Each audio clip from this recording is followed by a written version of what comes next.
The bullet shattered the window of Adrienne Easton's apartment at 3 in the morning, and she rolled off her bed onto the floor before her brain even registered. She was awake. She grabbed her Glock from the nightstand drawer and crawled toward the wall, heart pounding but hands steady. Training kicked in like muscle memory. The shot had come from across the street, probably the office building that was under renovation. No follow-up shots, either a warning or a miss. Her phone buzzed on the carpet where it had fallen. Her boss. "You intact?" Director Marsh's voice was terse. "Yeah, single shot through my bedroom window. I'm fine." "Good. Get dressed and get to the office. We have a situation." 20 minutes later, Adrienne walked into the FBI field office wearing jeans and a blazer, her dark hair still damp from the world's fastest shower.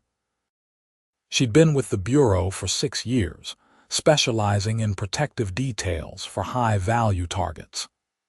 At 28, she was one of the youngest agents to lead security operations, and she'd earned every bit of that reputation through 17-hour days and zero tolerance for mistakes. Director Marsh was waiting in the conference room with 2 other senior agents. He slid a folder across the table toward her. "Felix Ashford," he said. Adrienne opened the file and found herself looking at a photograph of a man who appeared to be in his early 30s, with sharp features, dark hair, and eyes that seemed to challenge the camera itself. He wore a suit that probably cost more than her car. "Billionaire Pharmaceuticals heir," Marsh continued. His company, Ashford Biomedical, just developed a breakthrough treatment for antibiotic-resistant infections, worth hundreds of billions. 3 weeks ago, we intercepted chatter about a kidnapping plot. Then yesterday, his head of security received a credible death threat with details that weren't public knowledge. Someone wants him dead or wants leverage over him. "And the shot at my apartment?" Adrienne asked. "We think they know we're assigning protection. Consider it a message." She studied the photo again. Felix Ashford looked like the kind of man who thought rules were suggestions for other people.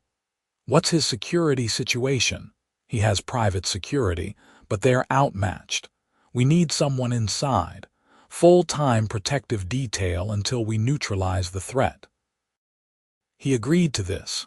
Marsh's expression told her everything. He will. 3 hours later, Adrienne stood in the marble lobby of Ashford Tower in downtown Manhattan, her credentials checked by no fewer than 4 different security personnel. The building was all glass and steel, the kind of place where the air smelled like money and ambition.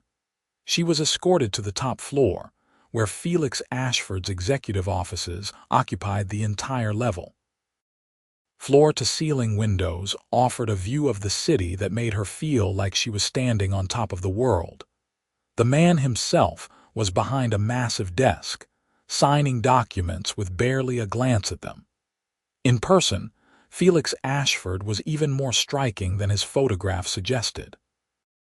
Tall, probably 6'2", with broad shoulders that filled out his tailored shirt. He had the kind of face that belonged on magazine covers, all sharp angles and confident lines. He looked up as she entered, and she caught the flash of annoyance in his dark eyes. "Let me guess," he said, his voice smooth but edged with irritation. "The federal babysitter." "Special Agent Adrienne Easton," she replied, keeping her tone professional. "I'm here to discuss your security detail." "I don't need a security detail, I have security." He gestured vaguely toward the door. "Your security isn't equipped to handle the level of threat you're facing. We have intelligence suggesting an organized group is planning either your abduction or assassination. They have resources and inside information."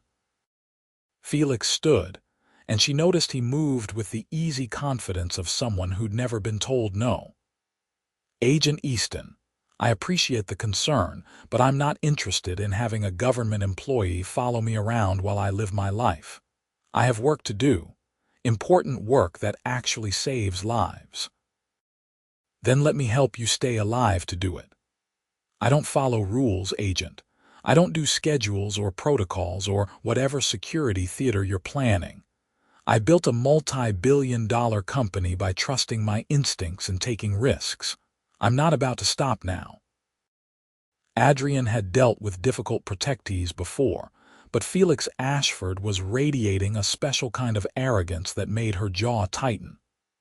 Mr. Ashford, someone fired a shot through my apartment window this morning because they knew I was being assigned to your case. They're serious. This isn't about your ego or your independence. This is about keeping you alive. Something flickered in his expression, might have been concern, but it was gone in an instant. You're sure that was connected to me? The timing suggests it. Look, I understand you value your freedom. But there's a safe house outside the city. Secure location, comfortable, well-staffed. You stay there for a few weeks while we track down the threat. You can work remotely. It's not a prison, it's protection. No, I'm sorry, I said no. I have meetings, obligations, a company to run. I'm not hiding in some suburban bunker because someone made a threat. Adrienne took a breath, counting to 5. Then I'll shadow you. Everywhere you go, I go. Every meeting, every dinner, every trip to the bathroom if necessary. You want to stay mobile, fine, but you don't get to do it alone. Felix studied her, and she met his gaze without flinching. She'd stared down cartel members and mob enforcers. She wasn't about to be intimidated by a man in an expensive suit. You're serious, he said finally, completely. And if I refuse? Then I camp out in your lobby and follow you anyway. Your choice is whether we do this cooperatively or make it difficult. A smile tugged at the corner of his mouth, but it wasn't friendly. Fine, but don't expect me to make this easy on you, Agent Easton. I wouldn't dream of it. The next morning, Adrienne arrived at Felix's penthouse apartment at 5:30. She'd spent the night reading every piece of intelligence they had on the threat, memorizing floor plans of his regular locations, and coordinating with her support team. She was running on 4 hours of sleep and black coffee, but she'd functioned on worse. Felix answered the door in running clothes, looking far too alert for someone who'd reportedly been at a charity gala until midnight. You run? He asked. Every morning. Good. Try to keep up. He took off at a pace that would have been impressive for a professional athlete. Adrienne stayed 3 steps behind and to his right, her eyes constantly scanning the early morning streets. Central Park was relatively empty at this hour, just a few other joggers and the occasional cyclist. Felix pushed hard, clearly trying to test her. But Adrienne had run half marathons with a 30-pound pack. She matched his pace without breaking conversation distance. After 5 miles, he finally slowed to a walk, breathing hard. She was barely winded. You're in good shape, he admitted. It's part of the job. Most federal agents I've met look like they spend more time behind desks than in gyms. I'm not most agents, he glanced at her, and she thought she caught a flicker of respect in his expression. No, I suppose you're not. Back at his penthouse, Felix showered and changed while Adrienne did a security sweep of the apartment. It was massive, probably 8,000 square feet, with the same spectacular views she'd seen from his office. The decor was modern and masculine, all clean lines and muted colors. Everything looked expensive but not ostentatious. Tasteful. She checked the windows, the locks, the fire exits. Everything was secure, but the place had too many access points for her comfort. Too many windows, too much glass. Felix emerged from his bedroom wearing another perfectly tailored suit, this one charcoal with a blue tie. He looked like he'd stepped out of a fashion magazine. We need to talk about your schedule, Adrienne said. I have a board meeting at 9, lunch with investors at 1, and a dinner meeting at 7. Locations. Board meeting here in the building. Lunch at Daniel. Dinner at my club.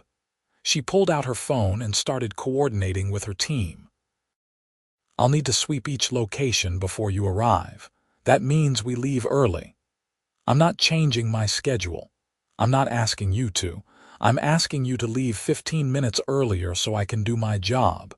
Felix picked up his briefcase, studying her. "You're very stubborn." "I learned from the best." The day was a study in controlled chaos. The board meeting was easy to secure since it was in his building. Lunch was more complicated. Daniel was a high-end restaurant with multiple entrances and large windows facing the street. Adrienne positioned 2 agents outside and kept herself between Felix and the main dining room, constantly scanning faces. Felix seemed determined to pretend she didn't exist. He charmed his investors, talked about projected earnings and FDA approvals, laughed at jokes and ordered wine like he didn't have a care in the world. But she noticed he'd positioned himself with his back to the wall without her having to ask. Maybe he was taking this more seriously than he let on. The dinner meeting was at an exclusive club in Midtown. Adrienne checked the guest list against known associates of organized crime groups and flagged 2 names that concerned her. She pulled Felix aside before they entered. 2 of the members dining tonight have connections to the Volkov family. Russian organized crime. They might not be directly involved in the threat against you, but I want you to keep your distance. The Volkovs have been trying to invest in pharmaceutical distribution for years. I've always refused. You think they're behind this? I think they're people to be cautious around. Felix's jaw tightened. I'm not scared of the Russian mob, Adrienne Easton. Then you're an idiot, she said bluntly. These aren't corporate rivals. They're criminals. They kill people who get in their way. Is that concern I hear in your voice? I thought this was just a job. It is a job. One I intend to do well. That means keeping you alive, even if you're too arrogant to appreciate it. His eyes darkened, and for a moment she thought he was going to argue. Instead, he nodded. Fine, I'll stay clear of them. The dinner went smoothly, but Adrienne felt the tension in her shoulders. Too many people. Too many blind spots. When they finally left at 10:30, she was exhausted. Home, she asked. I need to stop by the lab. We have a trial starting tomorrow, and I want to check the protocols myself. It's almost 11 at night.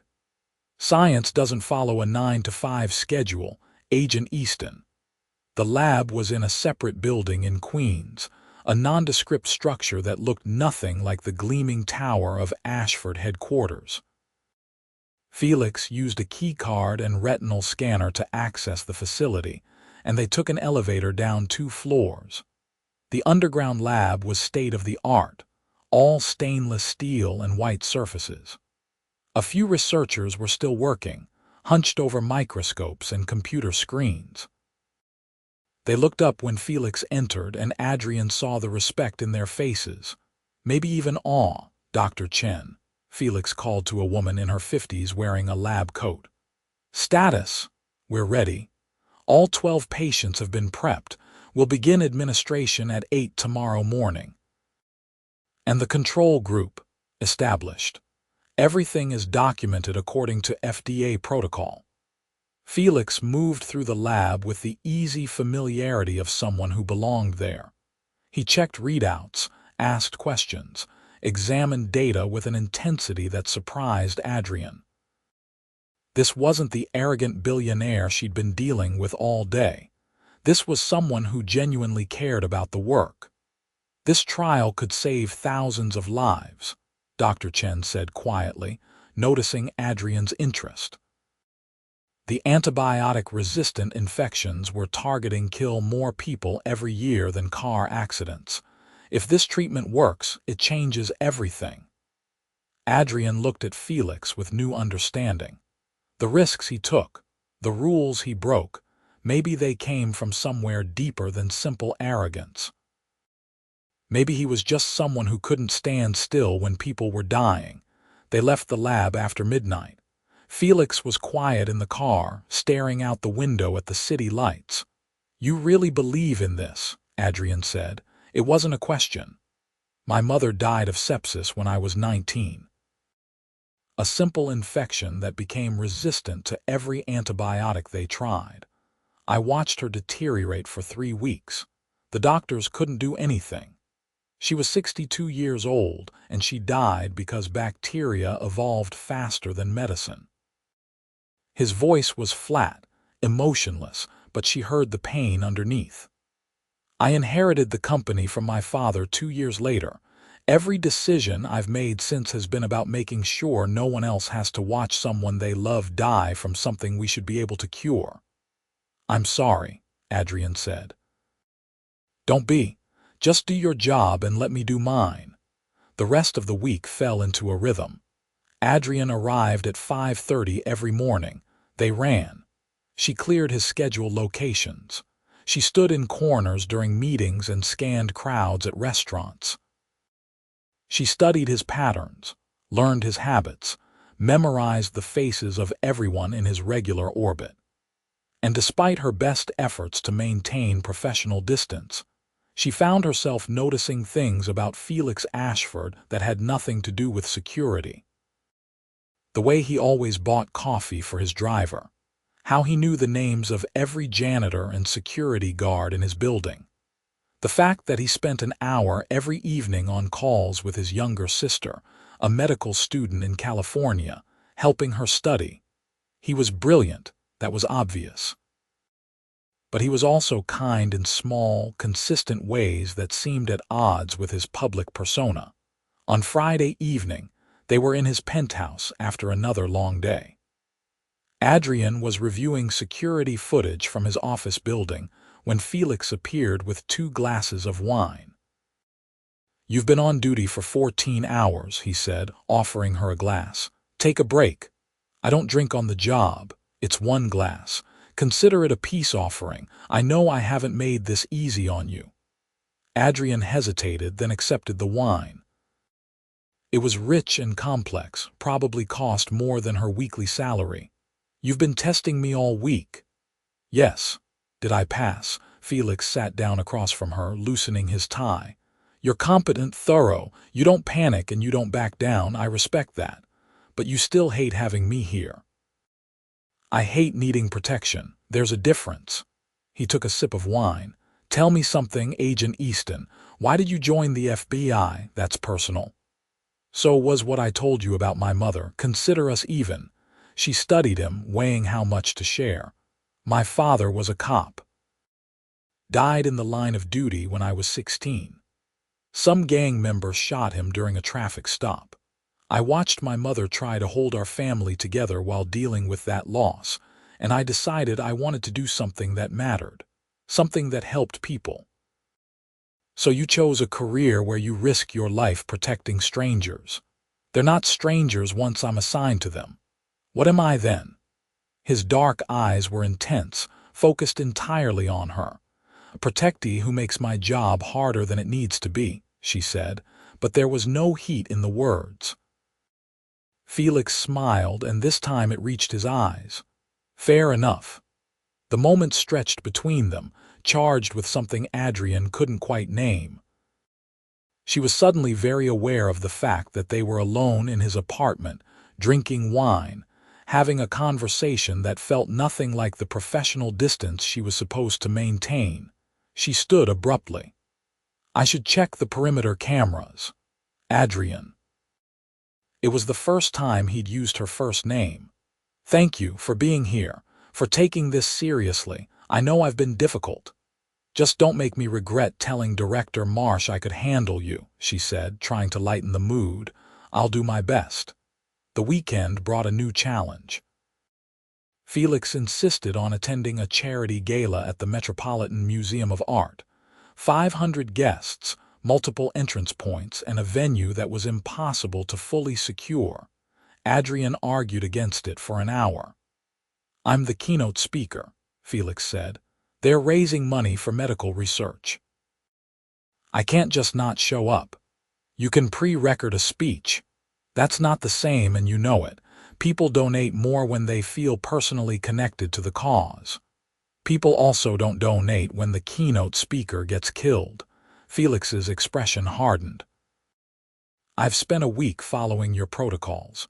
I leave early for meetings. I let you sweep locations. I've changed my routine. But I'm not going to hide from my life, Adrienne. If you can't secure this event, tell me now and I'll go with private security. It was a low blow and they both knew it. She could secure the event. It would just take resources and coordination and probably another sleepless night. Fine, she said. But we're doing this my way. That means you stay with me at all times. You don't wander off to network. You don't step outside for air. You stay where I can see you. Deal. The night of the gala, Adrienne wore a black evening gown that concealed her weapon and allowed her to blend with the guests. She'd positioned 6 agents throughout the museum, had metal detectors at every entrance, and personally reviewed the guest list 3 times. Felix arrived in a tuxedo that should have been illegal. He looked like old Hollywood, all sophisticated charm and dangerous elegance. When he offered her his arm, she took it out of necessity. They needed to look like a couple, not a bodyguard and her charge. "You clean up nice, Adrienne Easton," he murmured as they entered. "Save the charm for the donors." But she felt the warmth of his arm through the fabric of his jacket, noticed the way he kept her close as they navigated through the crowd. Professional, she reminded herself. This is just cover. Felix gave his speech, eloquent and passionate about the importance of funding medical research. He talked about his mother, about the families destroyed by diseases that should be curable. By the time he finished, there wasn't a dry eye in the room. During the reception that followed, Adrienne stayed at his side as he worked the crowd. She watched him transform, becoming the billionaire philanthropist everyone expected. Charming and warm and brilliant. But every so often, his hand would brush her lower back, a gentle touch that felt like reassurance rather than performance. They were talking to a group of donors when Adrienne caught movement in her peripheral vision. A man in a server's uniform, moving too deliberately, his hand reaching inside his jacket. She reacted on instinct. She grabbed Felix and pushed him behind a marble column just as the crack of gunfire echoed through the museum. Screams erupted. People scattered. Adrienne had her weapon drawn, positioning herself between Felix and the shooter. 2 of her agents were already moving to intercept. The man fired twice more before being tackled to the ground. "Stay down," Adrienne commanded Felix, her body covering his. "Are you hit?" His voice was urgent, hands on her shoulders.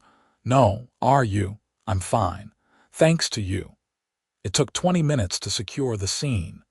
The shooter was in custody, unconscious after one of her agents had used a taser. The guests were being evacuated. Museum security was coordinating with NYPD. Adrienne's hands were shaking as the adrenaline wore off.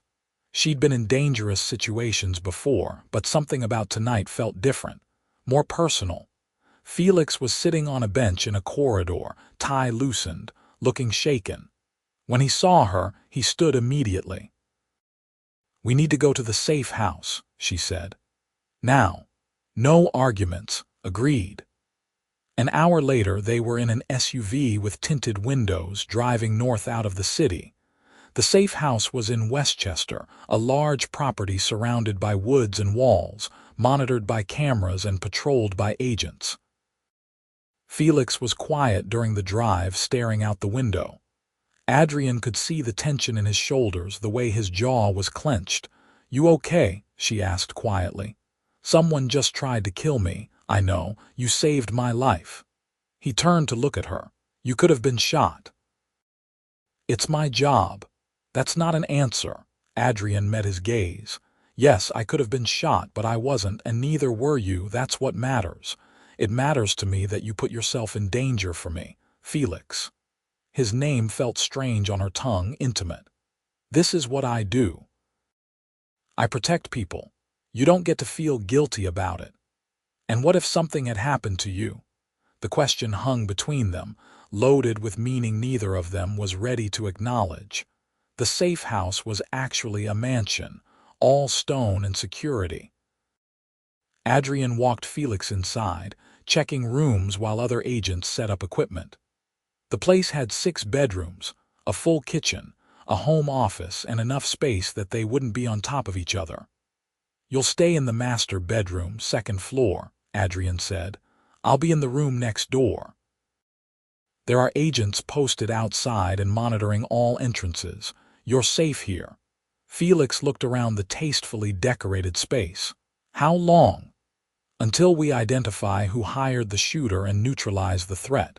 Could be days, could be weeks. I need to work. The trial results will be coming in." "We have secure internet. You can video conference. We'll make it work." He nodded, then surprised her by taking her hand. "Thank you, Adrienne, for everything." His hand was warm, strong. She should pull away. This was crossing a line, but she found herself squeezing back. "Get some rest. We'll figure everything out in the morning." Adrienne didn't sleep that night. She reviewed footage from the museum, coordinated with the team interrogating the shooter, and tried to ignore the fact that her heart was still racing every time she replayed the moment she'd thrown herself between Felix and the gun. This was a problem. She was getting emotionally involved. It was the cardinal sin of protective details. You stayed objective, professional. You couldn't do your job if you cared too much. But as dawn broke over the safe house and she heard Felix moving around in the next room, she had to admit the truth to herself. She cared. More than she should. More than was safe. Felix emerged from his bedroom wearing sweatpants and a t-shirt, hair messy from sleep. He looked younger like this, less like the polished billionaire and more like a regular guy. "Coffee?" he asked. "God, yes." They found the kitchen, and Felix started making coffee with the ease of someone who actually knew their way around a kitchen. "I used to cook," he explained, seeing her surprised look, "before the company got too demanding. My mother taught me. She said any man who couldn't feed himself wasn't worth much. Smart woman. She was." He handed her a mug of coffee perfectly made. "What's the status on the shooter?" "Hired gun. Small-time criminal with a record. He's talking but claims he doesn't know who hired him. He received instructions and payment through encrypted channels. So we're no closer to knowing who wants me dead. We're analyzing the payment trail. We'll find them." Felix leaned against the counter, studying her. "You look exhausted." "I didn't sleep." "Why not?" "Because I was too busy replaying the moment I almost lost you," she thought. Out loud, she said, "Needed to review the case files." "Adrienne." His voice was soft. "You need to take care of yourself too." "I'm fine. You're running on fumes." He set down his coffee and moved closer. "You saved my life last night. You were incredible, but you're human. You need rest." "I'll rest when you're safe." "I am safe. We're in a secure location surrounded by federal agents. Go sleep for a few hours, please." She wanted to argue, but the exhaustion was catching up with her. "Wake me if anything happens." "I promise." Adrienne went to her bedroom and collapsed onto the bed, not even bothering to change clothes. She was asleep in seconds. When she woke, it was early afternoon and sunlight was streaming through the windows.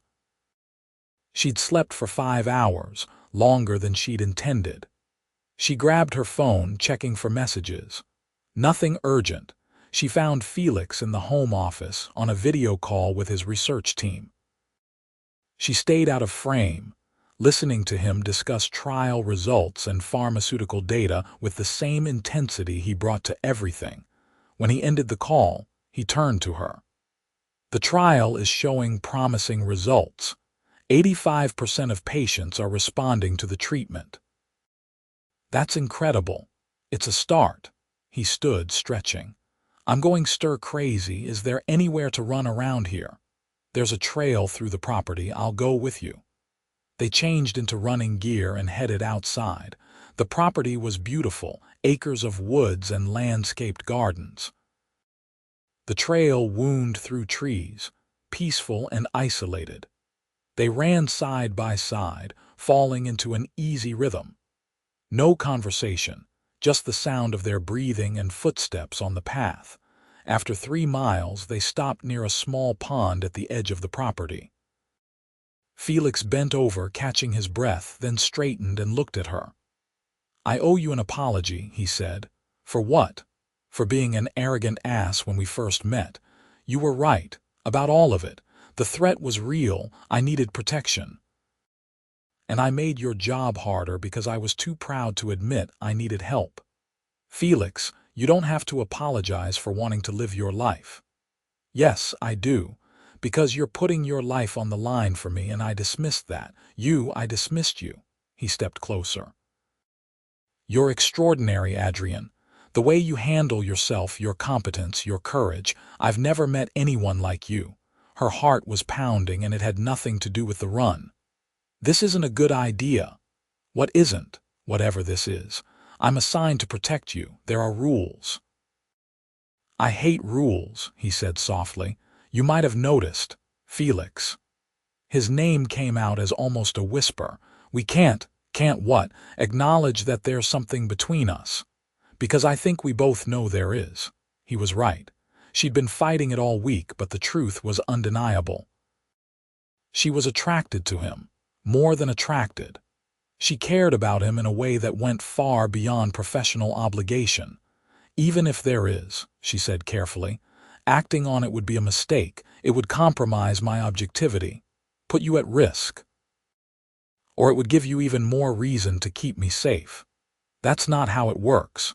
Felix reached out, his hand gentle on her cheek. "Then tell me you don't feel this too. Tell me I'm imagining it." She should lie, should step back and rebuild her professional walls. But she'd never been good at lying. "I can't," she admitted. "But that doesn't mean we should do anything about it." "Why not? Life is short, Adrienne. Someone tried to kill me last night. We're here, we're alive, and I don't want to waste time pretending I don't care about you. You barely know me. I know you're brave and smart and stubborn. I know you take your coffee black and you run like you're training for war. I know you became an FBI agent because you wanted to honor your father's memory. I know that when you smile, which isn't often enough, it lights up your entire face."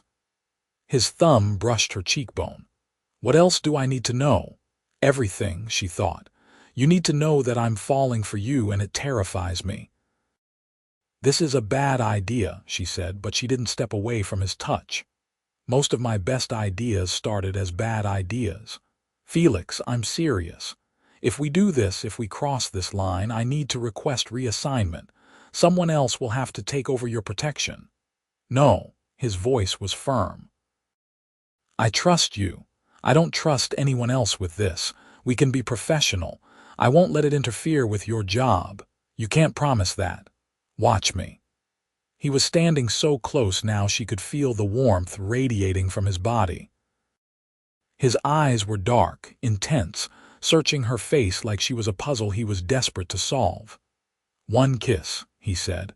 "Just one. And then we can decide if this is worth the risk." She should say no. Should walk away right now and call her director and request that someone else take over.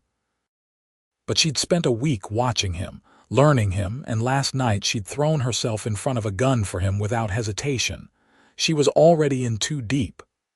"One kiss," she agreed. Felix smiled and then his lips were on hers. Soft at first, questioning. She answered by stepping closer, her hands coming up to grip his shirt. The kiss deepened, became urgent.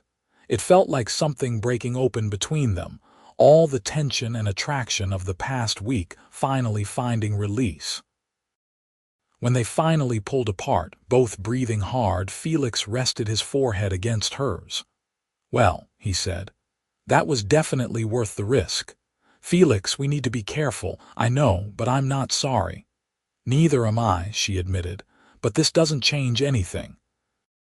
I'm still here to protect you. That's the priority." "Understood. You're the boss when it comes to security." They walked back to the house holding hands, and Adrienne told herself they could make this work. They could be professional and still acknowledge what was growing between them. She should have known better. Over the next few days, the safe house became its own small world. Felix worked from the home office, connecting with his company remotely.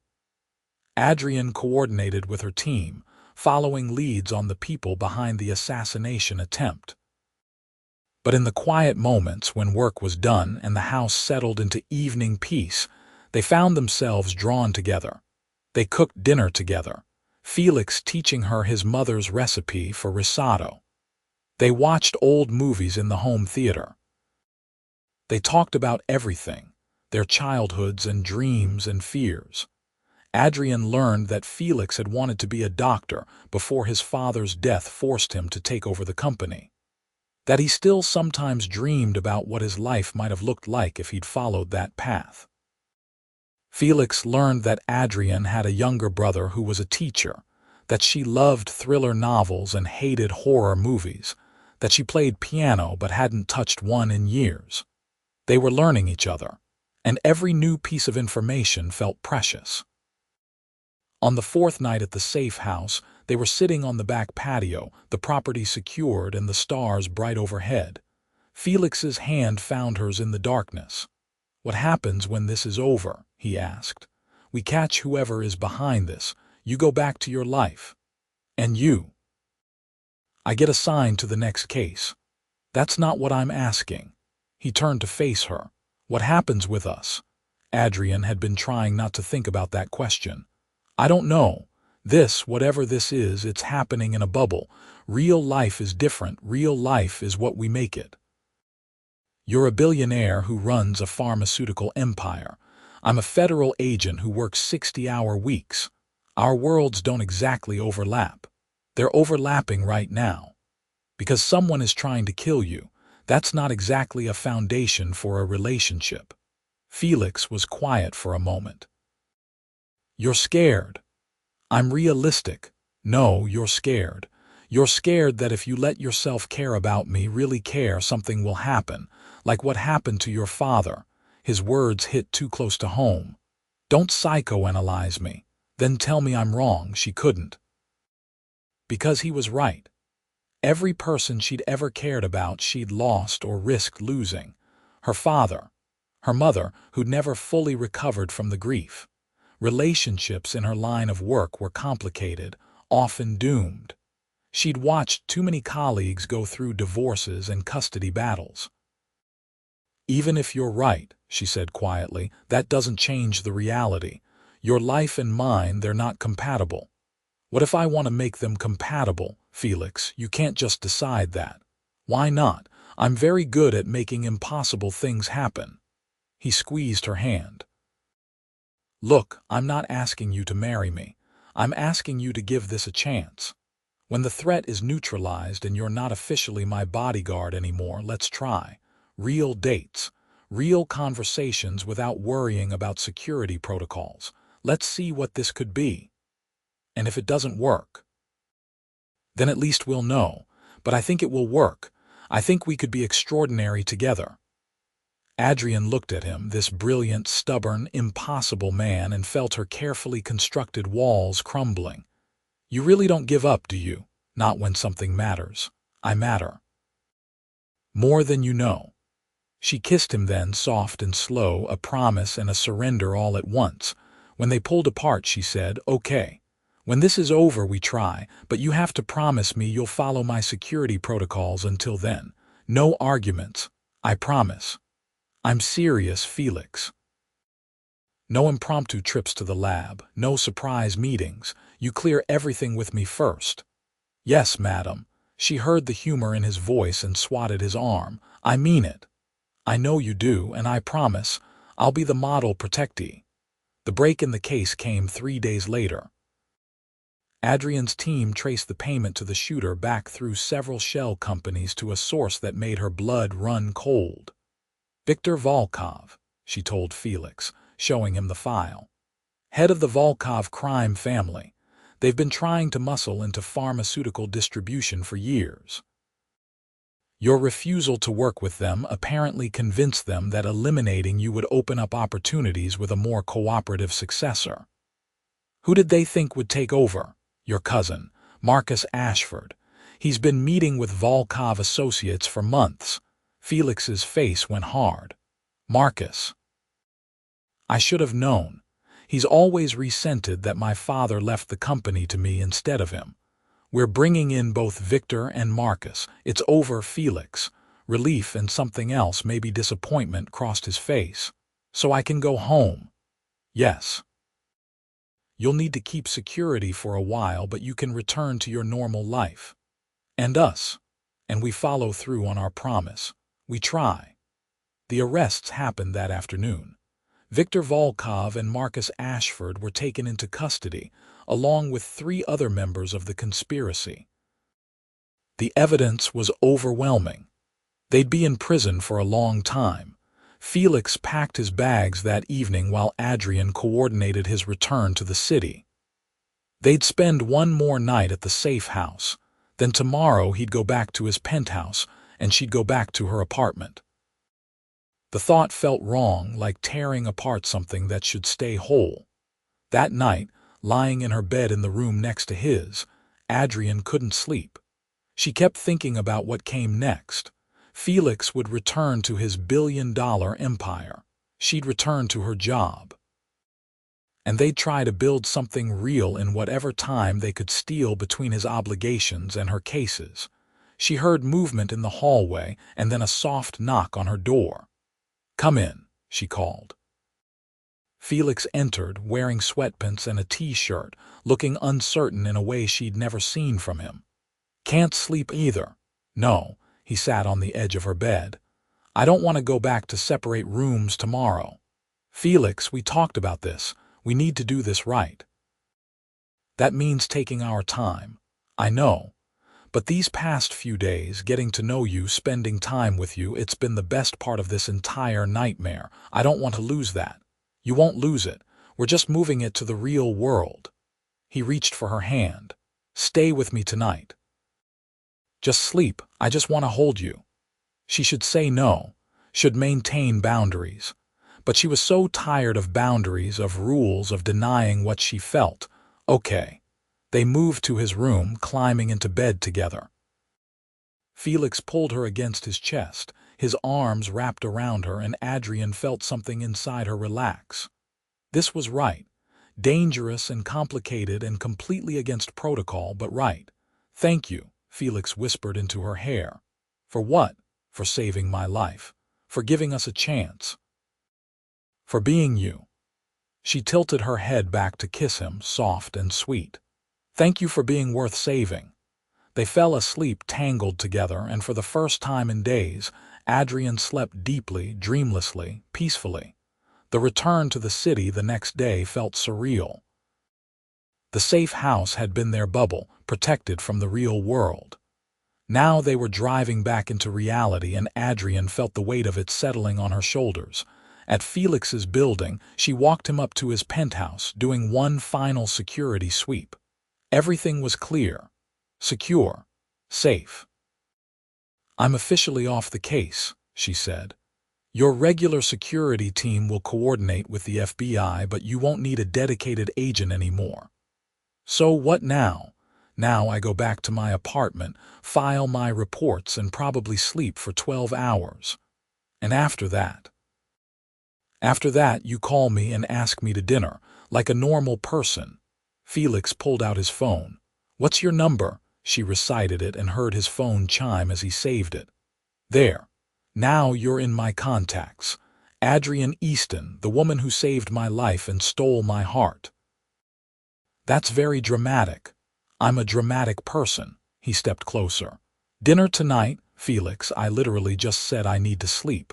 Tomorrow then, or whenever you're ready, I'll wait."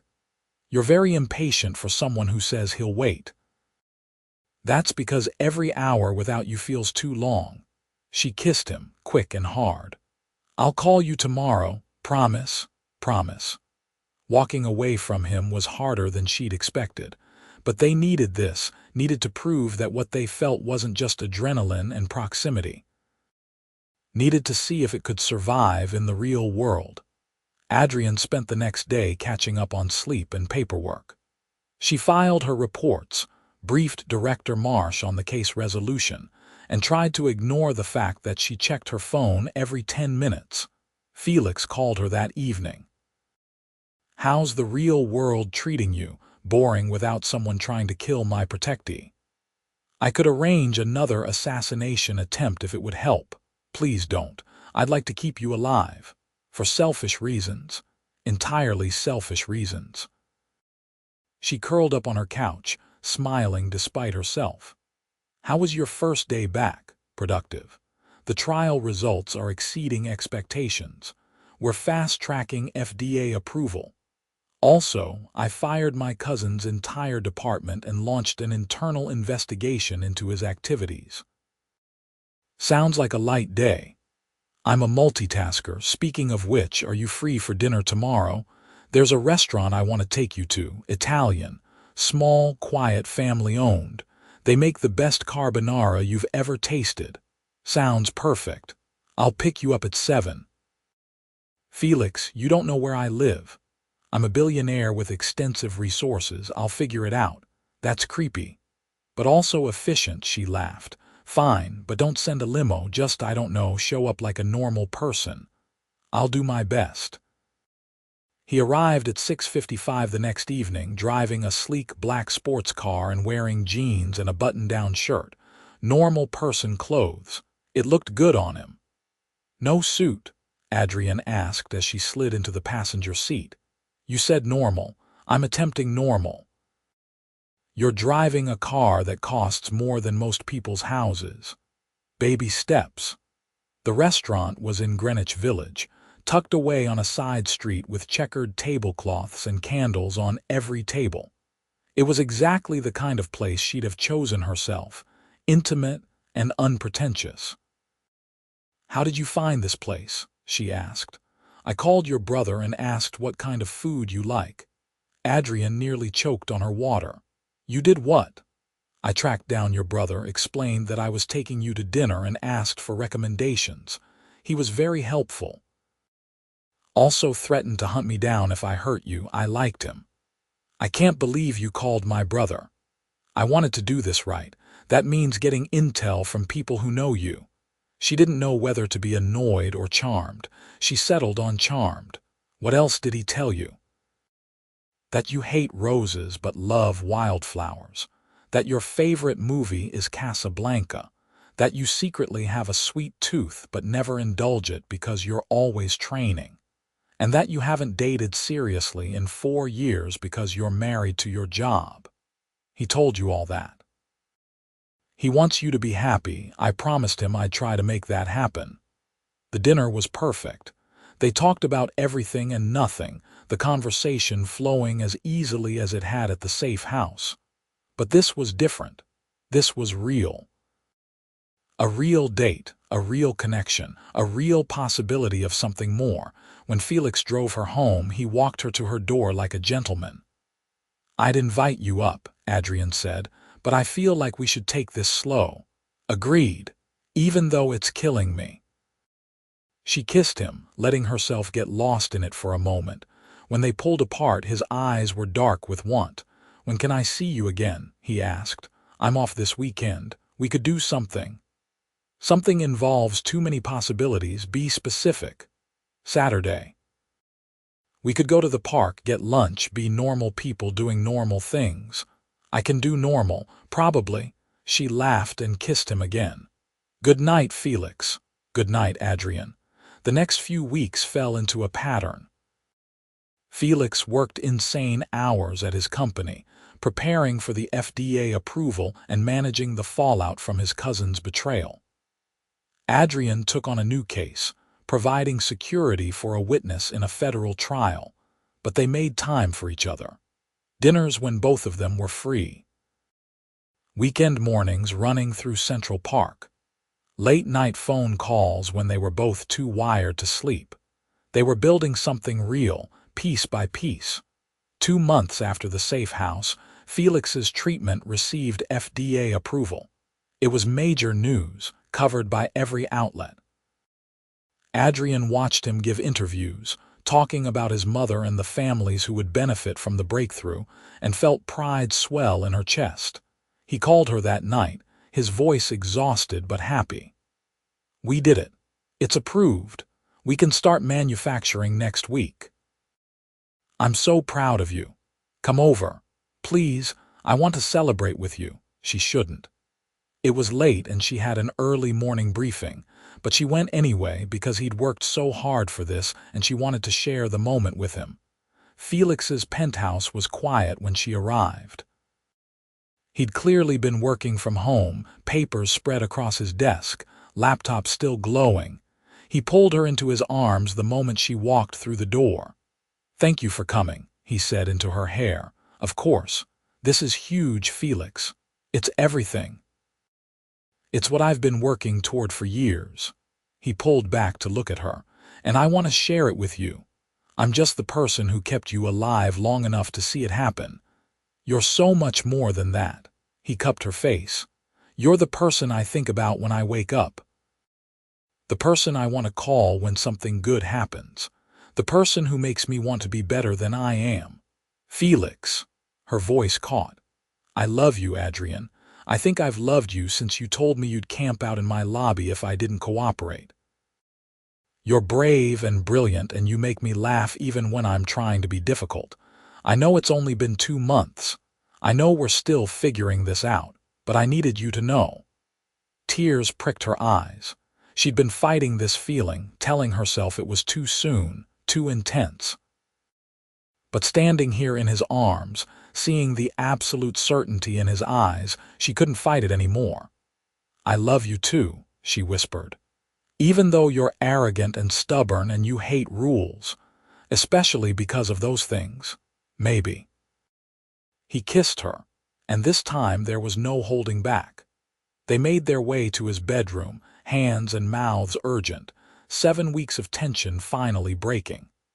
They made love with the kind of intensity that comes from almost losing each other, from second chances and new beginnings. Afterward, lying tangled in his sheets, Adrienne felt more at peace than she had in years. "Stay," Felix said. "Not just tonight, move in with me." "Felix, that's fast." "So, we almost died. Life is short, why waste time? Because rushing into things is how you make mistakes. Or it's how you don't miss opportunities." He propped himself up on one elbow, looking down at her. "I'm not saying we have to get married tomorrow. I'm saying I want to fall asleep next to you and wake up with you. I want to share my life with you. We can take our time with the rest, but please move in." She should be cautious, should think this through. But she'd spent her whole life being careful, following rules, playing it safe. Maybe it was time to take a risk. "Okay," she said, "but I'm keeping my apartment for now, just in case." "In case of what?" "In case you're even more impossible to live with than you are to protect." He laughed and pulled her close. "Fair enough."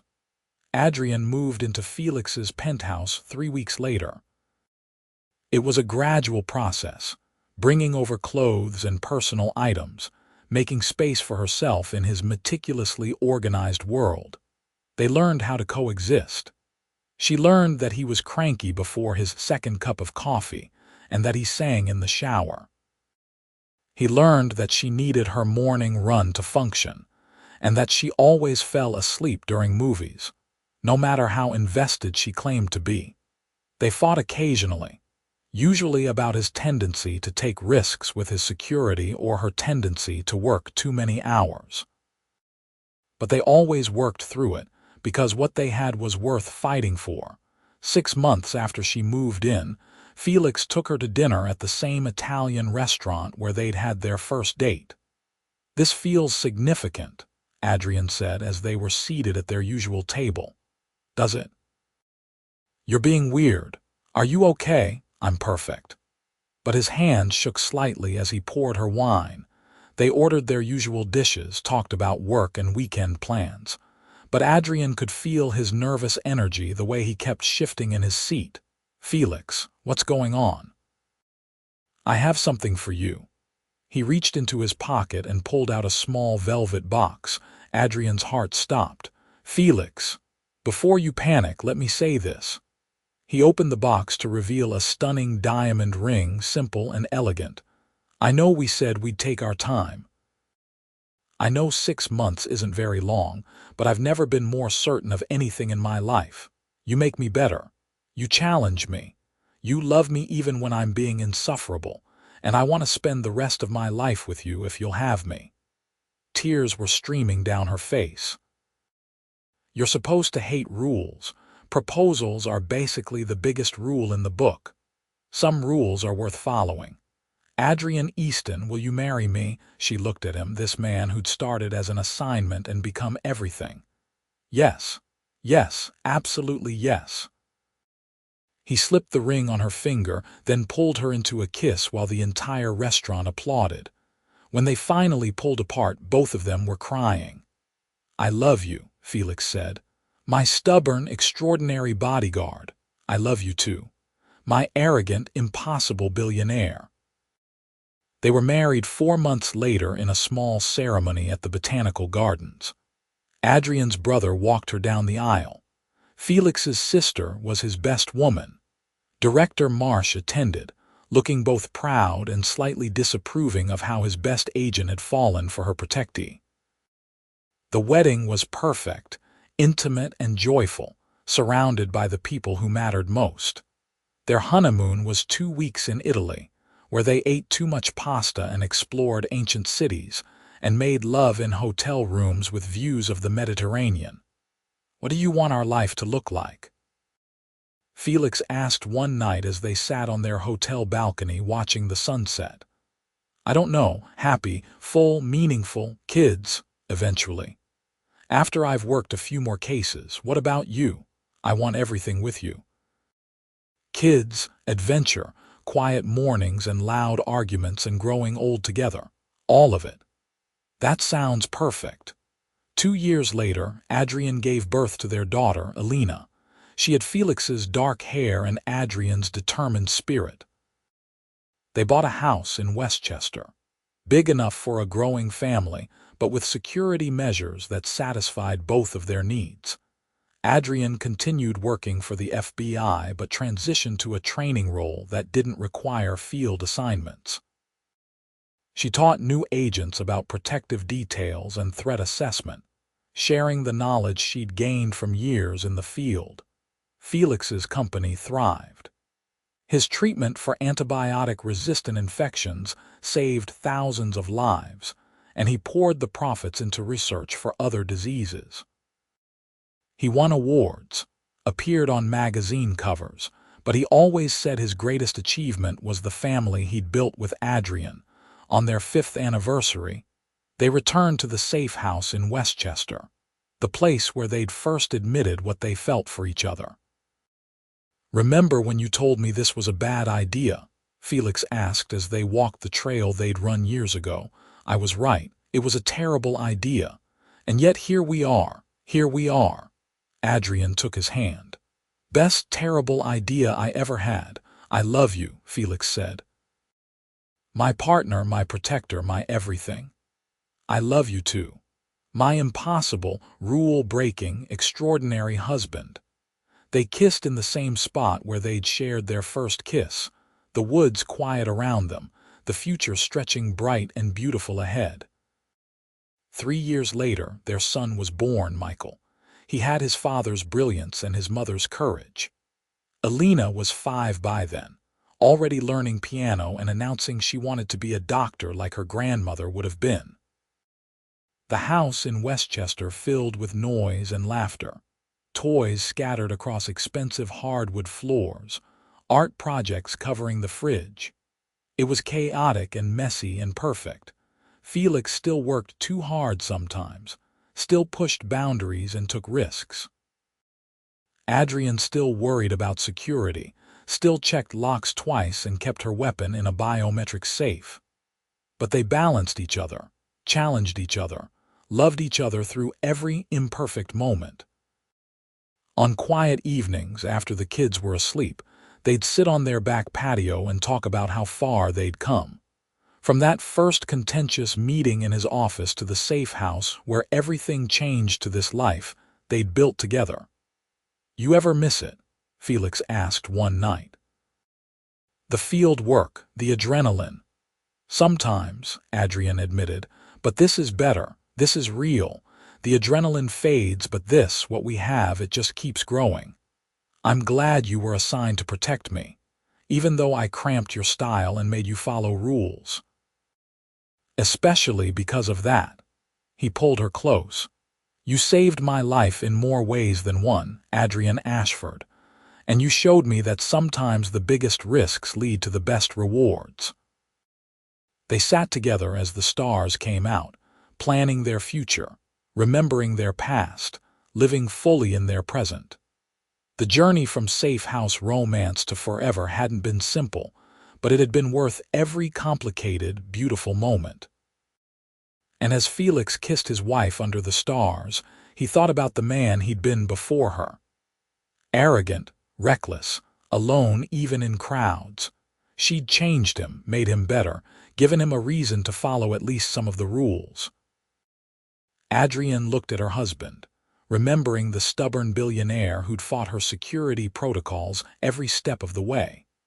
He'd opened her heart, taught her that love was worth the risk, shown her that sometimes the best protection was simply being brave enough to let someone in.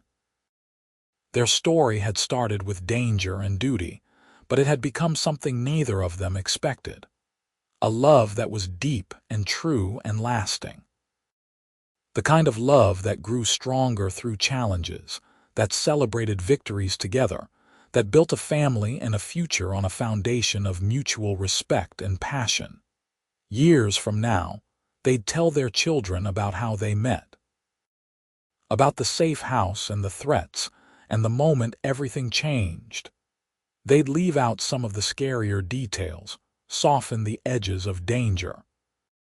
But they'd always emphasize the important part. That sometimes love finds you in the most unexpected places, and the key is being brave enough to reach for it. Felix Ashford, the billionaire who hated rules, had found his match in Adrienne Easton, the FBI agent who lived by them. Together, they'd written their own rules, built their own life, created their own perfectly imperfect happily ever after. And every day, in small ways and large, they chose each other. Again and again and again.